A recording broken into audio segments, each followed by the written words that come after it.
无为而治等于不干预吗？反柔弱的智慧，让知道长久不败。大家好，今天要跟大家聊一个常被误解的观念：无为而治。很多人以为无为就是顺其自然，减少干预，其实那只是牛车杜撰《道德经》想要的效果。真正的无为，远比《道德经》的描绘深刻，也更有智慧。第一章，无为的三大作用。无为其实有3个核心作用：反、柔、弱。第一，反的作用，反意思就是觉悟，然后回到正道，就好比前面是个悬崖，我们一眼看清，当然会马上转身，避免掉下去。无为就是这样，它提醒我们在危险还没真正出现前，就能及时调整方向。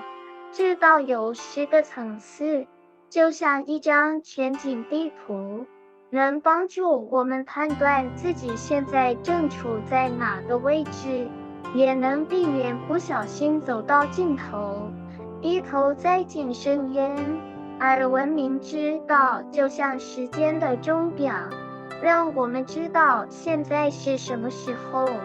如果天色将晚，甚至已经入夜，就意味着文明正在腐化。这时就需要回到屋子里取暖，靠着法治或理智来保护自己。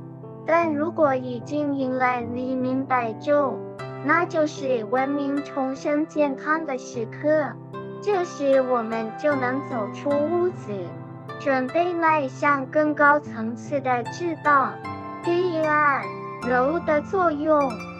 柔意思就是柔韧的维系治道，就像古代的榫卯结构，看起来柔和，但却能牢牢地支撑起整个建筑。要让治道长久，也一样需要一个健康、健全的生态环境，并且要持续不断地维系它的健康。那要怎么维系呢？慎终如始，则无败；道法自然，则无失。只要能像一开始那样谨慎，最终就不致病入膏肓。只要顺应自然法则，就不会迷失方向，做到无败又无失，就能长久维持在当前治道的最高境界，不会下坠。第三，弱的作用。弱指的是庸弱，而不是软弱。庸弱的目的是为了顾及众生，所以不会动辄用强势压迫。治理的核心是减少不必要的干预，让人人都能拥有自由。但这并不表示对一切都退让。所谓的弱，是针对人民与生态，要降低干扰，让他们自在发展。可是，一旦遇到那些伤害人民、破坏生态的行为，就必须坚决出手。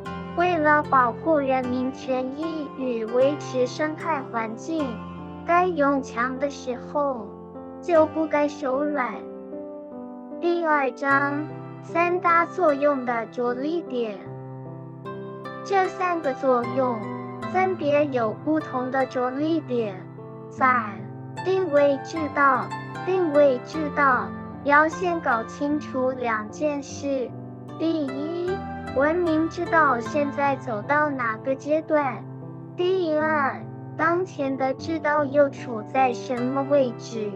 就今天来看，东方文明正处在腐熟重生的阶段，而西方文明才刚刚进入腐化的初期，正要开始走下坡。在这样的情况下，道法制度就成了最佳的选择。对东方文明来说，法治就像花盆一样，保护着刚萌芽的幼苗；理智就像支架一样，帮助小苗挺直生长。等到文明完全重生，幼苗已经强壮到足以自立，花盆和支架自然就能拿掉，最后长成道法自然的参天大树。至于当前的治道，如果低于法治，就必须设法返回，千万不能陷入低阶治道的漩涡深渊。如果实在没办法返回法治，那么唯一的选择就是坚决反抗，甚至推翻不公的政权。所以说，能反则反，不能反则反。柔，治道为系，别小看柔这个字，它是治道能否长久维系的关键。不管是最高阶的道治、德治，还是比较低阶的法治，想要长久不衰，都得靠柔的智慧。柔就像古老建筑里的榫卯结构，看似平凡，却能抵御10级以上的强震，这就是柔韧的作用。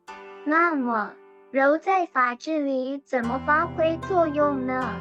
关键之处在于建构一个健康完善的法治生态环境，使立法与司法能够长久保持合理公正，并持续的监督与调整，让制度始终合乎时宜。只要法治能永远站在公平正义这一边，它就能稳稳地走下去，不会走样。所以，柔的策略就是向上看齐，取法更高阶的治道。对于道法制度的法治来说，柔的取法精神就是公义。只要法治合乎公心并维持长久，就可以说是法治之德。48分。只要法治能长久维系在高分，就不会发生治道降阶的风险。低于46分。弱，治道疏导。在治道中，弱的真正目的是照顾人民，呵护生态，所以弱是对待人民与生态用弱不用强。它的作用不是去防堵欲望的洪水，一味地加高法律的提防，让人们的私欲像巨浪一样不断拍打，而是主动去疏导，把这些私欲慢慢引导、转化，变成一股公心，甚至升华成利益众生的理想与志向。拿法治阶段来说，弱的做法就是从法治教育做起，让孩子们从小就培养法治观念，心中种下公心的信念，相信只有众生都好，才会有真正的幸福。当整个社会的氛围渐渐朝着人人遵理守法的方向前进时，就好像河道疏导完成，水流顺畅了，这时候就不需要再拼命加高加厚提防，社会自己就能保持健康、自由，顺势而行，当然就没有干不干预的问题。第3章，如何维系治道。无为之所以叫无为，不是不干预、不胡为，更不是不作为。它的第一层意思是对过度的有为能及时拉回来，这就是反。其次是坐在看不见的地方，并让问题没机会发生，所以根本看不到。最早的理解能看清真相，所以懂得怎么做。但后来的人被《道德经》误导了，以为无为就是顺应自然，减少干预，其实那完全偏了。这就好比扁鹊三兄弟的故事，大哥总是在病还没形成之前就预防，所以大家根本不知道他做了什么，但病人却最健康、最长寿。